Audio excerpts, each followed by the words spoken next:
아, 기분이 이상하네. 마지막 촬영. 어허. 시작해 봅시다.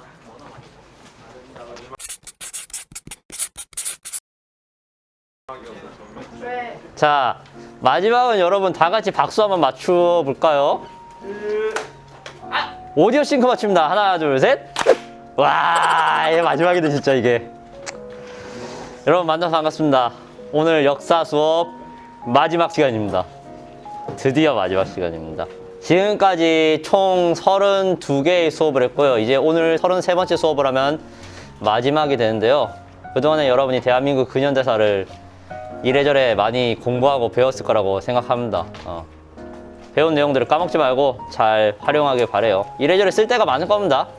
뭐 당장 시험부터 시작해가지고 인생을 사는데도 역사는 도움이 많이 될 거예요, 분명. 자, 그럼 마지막 수업 한번 시작을 해보도록 할까요? 자, 일단 시작하기 전에 사진 한 장으로 제가 여러분을 기분 나쁘게 만들어 드리겠습니다. 그 사진은 바로 짜잔! 자, 동해를 일본해라고 적어놨고요. 복도 앞에 빨간 선을 그어서 마치 우리 대한민국의 영토가 아닌 듯이 표시를 해놨죠? 이게 현재 일본 교과서의 모습입니다. 여러분, 일본과 중국이 대한민국의 역사를 조금씩 갉아먹고 있는 거 알고 있나요? 중국과 일본이 어떤 식으로 역사 왜곡을 해서 우리의 역사에 피해를 끼치고 있는지, 그리고 그 사람들이 그러는 이유가 무엇인지 이번 시간에 한번 얘기를 해보도록 할 겁니다. 알겠죠? 먼저 첫 번째로 중국 얘기를 한번 해봅시다. 뭐 중국의 역사 왜곡은 여러분이 잘 알죠? 요즘 들어 더 그러더라, 그지? 우리 김치도 한복도 중국 거라며 중국존에서 선 넘는 주장들이 나오고 있죠. 왼쪽 사진 보면은 중국 유엔 대사가 트위터에다가 김치 사진을 올렸습니다. 그러면서 겨울에는 김치죠? 이런 소리를 하고 있어요. 중국 유엔 대사가. 어이가 없죠? 거기에 우리 대한민국 네티즌들이 댓글에 뭐라 다냐면은 한국 음식 소개해줘서 고마워 이렇게 댓글 달고 있습니다. 그리고 오른쪽 한번 봐봐요. 중국 명나라를 배경으로 하는 사극 드라마입니다. 근데 복장 봐요. 머리에 갓을 쓰고 있네? 그리고 한복이랑 비슷한 복장을 하고 있어요. 심지어 요즘에는 케이팝도 자기들 거라고 하던데? 일단 여러분은 중국의 그 배경부터 이해를 해야 된대요. 먼저 지도를 간단하게 그릴까요? 대한민국을 그리고요, 먼저. 중국은 닭 한 마리 있다고 생각을 하면 됩니다. 닭 한 마리가 요렇게 있는 겁니다. 중국 같은 경우에는 영토가 넓은 만큼 민족이 다양합니다. 그래가지고 중국은 일단 기본적으로 핵심이 되는 민족이 한족이라는 친구들입니다. 한족이라 하면 옛날 한나라의 자손들을 의미하거든요. 그래서 중국 사람들이 쓰는 글자를 뭐라 불러요? 한자, 한문이라잖아요. 그 한자가 이 한자인 겁니다. 이해되나요? 그래서 한족이 일단 핵심이긴 한데 이 한족 이외에도 50개가 넘는 민족들이 존재를 하고 있어요. 지금 현재 중국에. 그럼 중국 입장에서는 그 많은 민족들을 하나로 뭉칠 필요가 있겠죠. 그래가지고 중국이 통일적 다민족 국가론이라는 걸 제시를 하게 됩니다. 우리는 다양한 민족이지만 하나의 통일된 중국이다. 이런 거를 강요하려는 거예요. 근데 문제가 되는 건 뭐냐면은 여기 외곽 지역에 있는 민족들입니다. 특히 여기 동북 지역 생각해봐요. 여기 같은 경우에는 중국뿐만 아니라 누가 또 있었어요? 고구려 있었고 고조선, 발해, 우리의 역사들이 다 있었죠. 그러다 보니까 여기 있는 사람들은 정체성이 중국 쪽이랑 대한민국 쪽을 함께 갖고 있는 겁니다. 대표적으로 그런 사람들 누가 있어요? 그죠? 조선족이 있는 겁니다. 어쨌든 역사가 겹치기 때문에 이 지역은 특히 사람들의 정체성이 많이 다양화되어 있어요. 그러다 보니까 중국으로부터 이탈하려는 움직임도 보이겠죠. 그럼 당연히 중국은 여기 사람들 어떻게 해야 돼? 붙잡아야 될 거 아니야. 그래서 중국은 내부적인 이유로 이제 그렇게 얘기한 겁니다. 여기에 잠시 발이라도 담궜던 나라들은 모두 다 누구의 역사다? 중국의 역사다. 이렇게 주장을 한 겁니다. 그 말이 즉슨 고조선, 고구려, 발해 다 누구 역사란 거야? 자기들 역사라고 주장을 하는 겁니다. 이게 무슨 말도 안 되는. 그거를 동북공정이라 불러요. 중국의 동북지방에 3개의 성이 있거든요. 그게 바로 헤이룽장성, 그리고 지린성, 마지막으로 랴오닝성입니다. 지린성에 조선족들이 많고요. 그리고 지린성과 랴오닝성의 딱 중간쯤에 고구려의 유족들이 많아요. 근데 그거를 다 중국 거로 만들려 버리려고 하는 거죠. 그렇습니다. 그래서 중국은 이 동북 3성의 역사를 연구하는데 왜곡되게 연구를 해요. 그래가지고 우리의 역사를 다 자기들의 역사라고 주장합니다. 고조선, 부여, 고구려, 발해, 심지어 백제까지. 사실 백제는 영토가 여기거든요. 근데 왜 백제를 자기 역사라고 주장하는 걸까요? 작년에 역사 배운 친구들은 알 텐데. 생각해봐, 백제가 어디서 떨어져 나왔어? 고구려에서 떨어져 나왔잖아, 그지? 그러니까 고구려와 한 핏줄이라 생각해서 이것도 자기들 역사라고 주장을 하는 겁니다. 참 아이러니하죠.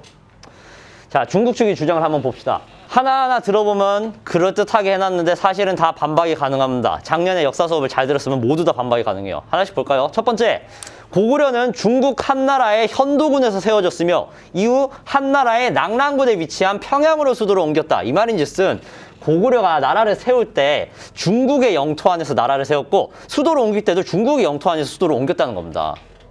두 번째, 고구려는 중국의 왕조에게 조공을 바친 중국의 지방 정권이다. 고구려가 중국한테 특산품을 바쳤어요. 그 말인즉슨 중국이 윗사람, 고구려가 아랫사람 아니냐. 그러니까 중국의 지방 정권이 고구려다 이렇게 주장을 한 겁니다. 세 번째, 수나라 당나라가 고구려랑 전쟁을 했는데 그것은 중국 내의 통일전쟁이다 라고 주장을 합니다. 마지막으로 네 번째, 고구려가 나중에 망하거든요. 고구려 망한 다음에 고구려 유민의 상당수가 당나라로 유입되었다. 그 말인즉슨 고구려랑 중국이 한 핏줄이라는 얘기 아니냐 이렇게 주장을 합니다. 요거 네 가지 다 반박할 수 있는 사람. 허허, 작년에 나한테 수업 듣는 사람 손 들어보세요.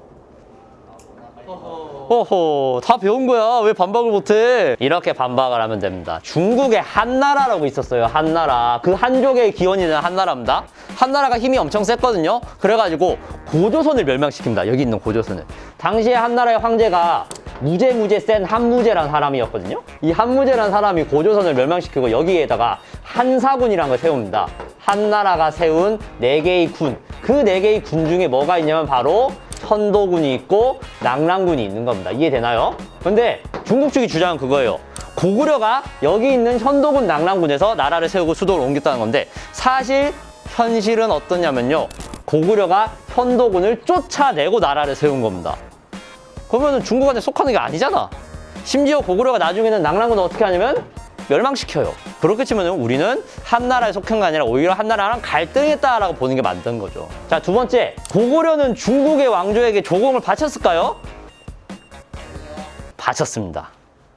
이건 사실이에요. 근데 이걸 여러분이 잘 이해할 필요가 있는 게 봐봐요. 중국이 있고 고구려가 있습니다. 중국은 고구려에게 이제 책봉이란 걸 하게 돼요. 중국의 최고 지도자를 뭐라 불러요? 황제라고 부르잖아. 고구려의 최고 지도자는 왕이었거든. 그래가지고 황제가 왕을 책봉을 하는 겁니다. 그러면은 고구려는 이제 어떻게 하냐면은 특산품을 바칩니다. 그걸 우리가 두 글자로 뭐라 부릅니까? 조공이라 부르잖아. 근데 이 조공이라는 게 얼핏 보기에는 위아래 관계인데 사실은 이게 동아시아에서 일반적으로 행해져 오는 외교 방식입니다. 봐봐요. 우리가 특산품을 바치잖아? 그럼 중국의 황제는 우리한테 답례품이라는 걸 주게 됩니다. 그리고 이 답례품은 조공보다 비쌉니다. 비싸요. 왜냐면 중국의 황제는 본인이 위엄을 드러내야 되잖아. 나는 자비롭다 이런 식으로. 그러니까 비싼 답례품을 주는 겁니다. 그럼 우리 입장에서는 개이득인 겁니다. 이득을 보고 들어가는 거예요, 우리는. 그리고 이렇게 조공 관계를 맺으면은 둘이 웬만하면 잘 안 싸워요. 평화도 얻을 수 있고 이득도 얻을 수 있는 겁니다. 그럼 중국은 이것 중에서 뭘 얻는 거예요? 그치. 위엄, 자존심, 명예, 명분 이런 걸 얻게 되는 겁니다. 내가 동아시아의 최강자다라는 그 타이틀을 얻게 되는 겁니다. 그만큼 중국 내부의 결속이 강해지게 되는 겁니다. 이해되나요?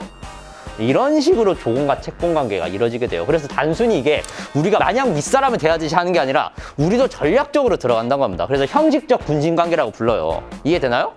그런데 이거를 우리 고구려가 중국한테 묶여있는 지방정권이다 이렇게 얘기할 수 없다는 거죠. 자, 세 번째, 수나라 당나라가 고구려랑 전쟁했는데 그게 중국 내의 통일전쟁이래요. 수나라랑 고구려랑 싸운 게 어떤 전쟁인 줄 알아요? 살수대첩입니다. 이게 중국 내의 통일전쟁이었습니까? 아니잖아요. 그 당시에 수나라 황제였던 수양제라는 사람이 138만 명의 대군을 보냅니다. 근데 그거 우리가 30만 명으로 맞서 싸워서 이겨내요. 그게 가능했던 것은 우리에게 누가 있었기 때문에? 문덕이 형이 있었기 때문에. 우리 을지 문덕이 형이 있었기 때문에. 수나라는 심지어 그 살수대첩의 여파로 멸망을 해버리게 돼요. 그런데 중국 내의 통일전쟁을 얘기한 게 말이 안 되는 거죠. 특히 당나라와의 전쟁 같은 경우에 여러분이 영화로도 봤잖아요. 한시성 전투. 그거 중국 내의 통일전쟁이었습니까? 아니잖아. 누가 봐도 고구려가 나라를 당나라로부터 지키려는 거였잖아요. 그러니까 말 자체가 안 된다는 겁니다. 자, 마지막 네 번째.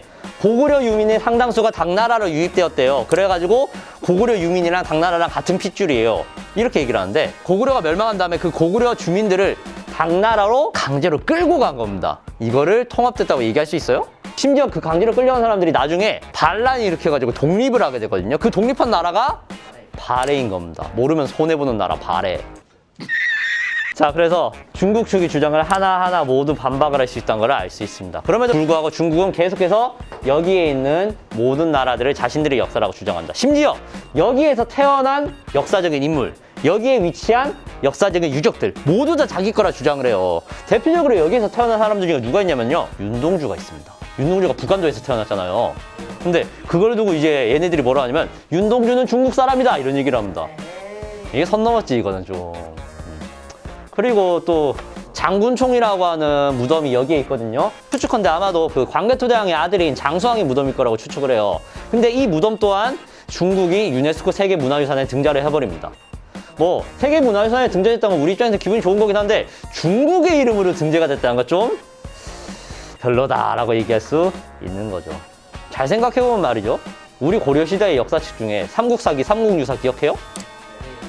이거 책 이름부터가 뭐예요? 삼국사기, 삼국유사잖아. 우리는 애초에 고구려 백제 신라를 하나의 덩어리로 보고 있었던 겁니다. 우리의 같은 나라. 그런데 중국이 이렇게 끼어들어와가지고 우리 역사야! 하고 주장을 하고 있으니까 어이가 없을 따름이란 겁니다. 자, 이제 일본 얘기를 해보도록 할까요? 아하. 너무나도 당연합니다. 독도는 누구 땅? 우리 땅. 근데 일본은 계속해서 독도를 자기네들 땅이라고 주장하면서 역사 왜곡을 하고 있어요. 독도가 우리 땅인 이유는 내가 지난 영상에서 그 1분짜리 영상으로 설명을 해줬었죠. 근데 그거 말고 그러면은 좀 더 들어가 보자고 이제. 일본이 1945년에 패망을 하면서 연합국이랑 이제 서명을 하게 되잖아요. 그러면서 우리나라를 돌려주게 된단 말이죠. 그때 당시에 사인을 했던 문서를 한번 보자고. 연합국 최고사령관 각서 677호. 뭐가 많이 적혀있죠? 본 지령의 목적상 일본은 일본 열도를 구성하는 4개의 주요 도서, 1000여 개의 작은 인접도서를 포함한 것으로 정의한다. 그리고 울릉도, 독도, 제주도는 어떻게 한다? 제외한다. 대놓고 적혀 있는 겁니다.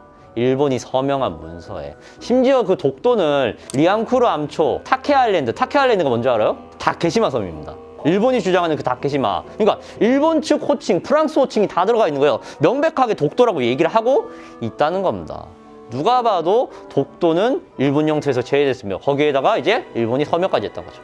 일본은 여기에 대한 반박 자료를 뭐를 들고 오냐면요, 샌프란시스코 강화 조약이라는 거 들고 옵니다. 여기에 뭐라 적혀있냐면 이렇게 적혀있습니다. 일본은 한국의 독립을 인정하고 제주도, 거문도 및 울릉도를 비롯한 한국에 대한 일체의 권리와 소유권 및 청구권을 포기한다. 우리 입장에서는 뭐야? 우리 영토 다 돌려주는 거 맞네. 근데 일본은 저거 어떻게 해석하는 줄 알아요? 독도가 없다. 독도가 없다. 그러니까 독도는 우리 땅이다. 말이 되는 소리 해야지. 참고로 이 샌프란시스코 강화조약보다 이게 더 최신입니다. 이게 더 최신이니까 이거 따라야 되는 거 맞는 거 아닙니까? 당연한 거죠. 그렇습니다. 그럼에도 불구하고 일본은 계속해서 독도가 자기들 땅이라고 우기고, 심지어 뭐 다케시마의 날 이런 걸 제정해가지고 자기들끼리 북치고 장구치고 하고 있는 겁니다. 우리 거 가지고. 웃기죠? 그리고 이러한 내용을 다 이제 어디에 담아놓는 거야? 교과서에다가 담아놓게 되는 거죠. 2020년도에 일본의 교과서들을 한번 조사한 적이 있었대요. 조사해보니까 거기에 문제점들이 많이 드러났어. 예를 들어서 위안부부터 얘기해볼까요? 일본 역사 교과서 12종을 조사를 해봤대요. 근데 그 12종 중에서 위안부가 서술되어 있는 게 몇 개였냐면요, 4개였습니다.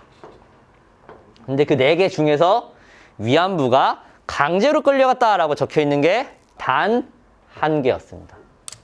본인들이 부끄러운 역사를 그렇게 감추면은 별로 좋을 게 없을 건데 말이죠. 나중에 가면 계속 감추다 보면은 그 잘못이 더 커질 건데 말이죠. 그리고 더 화가 나는 건 뭐냐면요, 일본이 제국주의 침략을 해서 동아시아의 많은 국가들이 피해를 줬잖아요. 그죠? 근데 일본은 자기들 교과서에다가 침략이라는 단어 대신에 어떤 단어를 쓰냐면요, 진출이라는 단어를 씁니다. 뉘앙스가 묘하게 바뀌었죠? 침략이 아니라 진출이었대요, 자기들은. 독도 얘기는 당연히 어떻게 적혀 있을까요?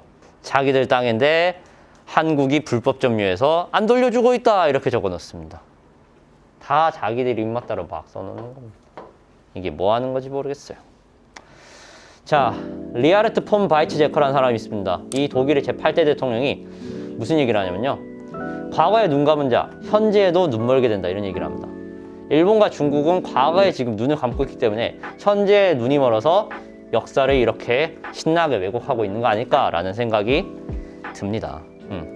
물론 사실 우리가 일본과 중국을 마냥 미화하기만 해서는 안 돼요. 사실 제일 좋은 건 뭐예요? 미화하기보다는 교류하고 평화를 지키고 서로 함께하는 게 제일 좋은 거죠. 그래가지고 한중일의 역사학자들이 실제로 그런 시도들을 많이 해요.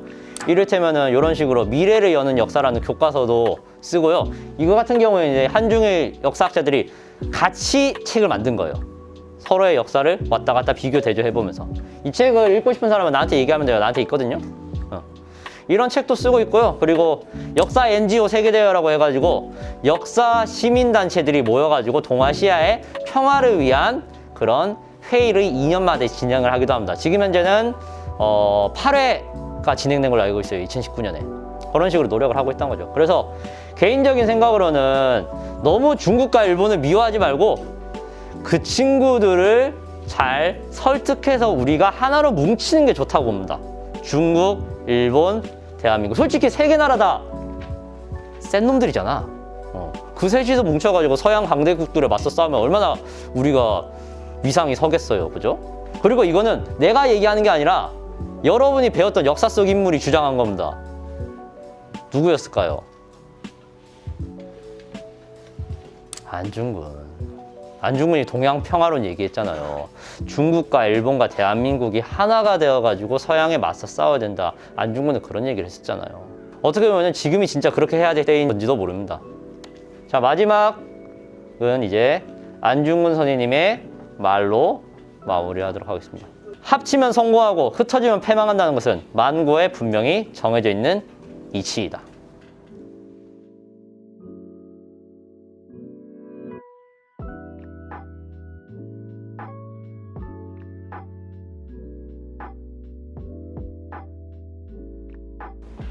자, 이렇게 역사 수업을 마무리하게 되었는데요.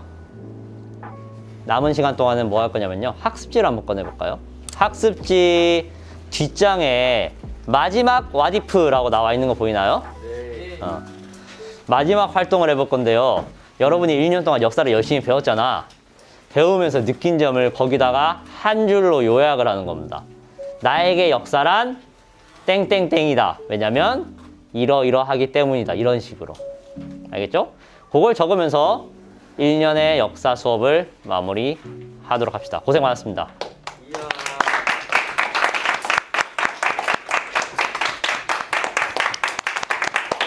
끝났다! 여러분 안녕하세요. 1년 동안 여러분이 대한민국 근현대사 수업을 담당했던 안태희 선생님입니다. 학기 초반에도 역사에 1도 관심 없던 여러분이 일제의 만행에 분노하고 가난을 벗어나고 민주주의를 쟁취하는 국민들의 모습에 감명받는 모습을 보면서 뿌듯하고 기분이 좋았습니다. 수업 중 졸았던 친구들에게는 좀 더 재밌고 집중되는 수업을 제공해 줬어야 하는데 하는 아쉬움도 있네요. 그래도 인간적으로 너무 졸더라. 마지막이니만큼 가벼운 주제로 활동을 마무리하고자 합니다. 여러분이 생각하는 역사를 한 줄로 정의해보세요. 그동안 제 수업을 들으면서 느꼈던 점들을 여기 한 줄에 담아보도록 합시다.